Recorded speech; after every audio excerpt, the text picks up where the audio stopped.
15 шілдеге дейін қызметкерлерін вакцинациялауға міндеттелген нысандарда ешқандай тексеріс болмайды. Бұны Денсаулық сақтау министрлігі санитарлық эпидемиология бақылау комитетінің ресми өкілі Ержан Байтанаев растады. Оның астарында не жатыр? Халықтың жаппай екпе алуы үшін сан түрлі әрекет жасаған үкімет неге райынан қалды? Осы сұрақтарға жауап іздейміз. Армала шырты, сіздермен бірге Қали Әубәкіров, біз бастаймыз.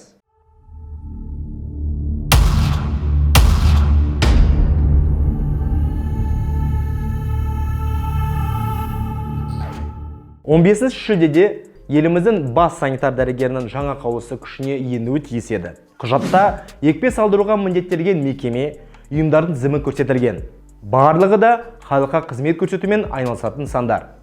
Дегенмен, таңдауда берілген болатын. Екпе салдырғысы келмеген адам 7 күн сайын ПЦР тестіден өтіп, таза екенін растап отыруы тиіс. Денсаулық сақтау ведомствосының бұл сөздерін Әділет министрлігі де қоштады. Осылайша, инфекциялық және паразитті аурулардың пайда болуы мен таралуының алдын алу үшін профилактикалық екпелерге егу шарасын алуы міндеттеледі. Оларға медициналық қарсы көрсетімдері жоқ, Қазақстан аумағында тұрақты тұратын жеке тұлғалар жататын болады. Тіпті айыппұл саламыз деп те қорқытқан еді. Сөйтіп, вакцина алмаған жұмысшылардың кіргізгені үшін 15 мыңнан бастап 1,5 миллионға дейінгі жауапкершілікке тартылуы керек еді. Бірақ күні кеше Денсаулық сақтау министрлігі бұл айтқанынан қайтты. Бұл шешім мемлекет басшысы Қасым-Жомарт Тоқаев шағын және орта бизнес қызметкерлерін вакцинациялау мерзімдері нақты әрі науқаншылықтан ада болуы тиіс екенін айтылды. Сонда халықты коронавирустан қорғау үшін жаппай вакцинация науқанын жүргізу керек деген қайда қалды?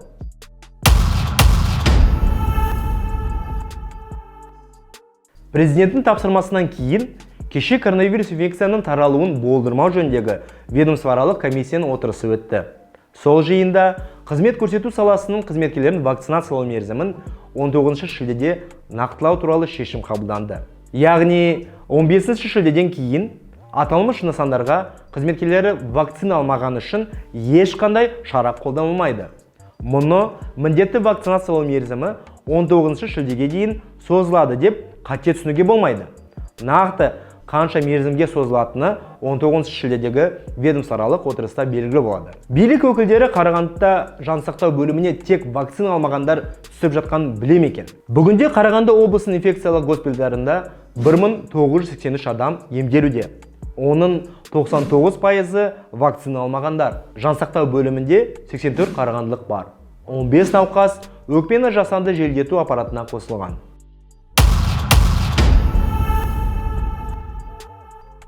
Ал республиканың бас санитар дәрігерінің кезекті жаңа қаулысы шықты.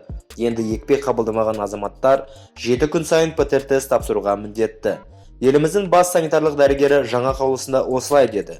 Вакцина алудан және ПЦР тест тапсырудан мүлдем бас тартқан тұлғалар қашықтан жұмыс істеу режиміне көшірілмек.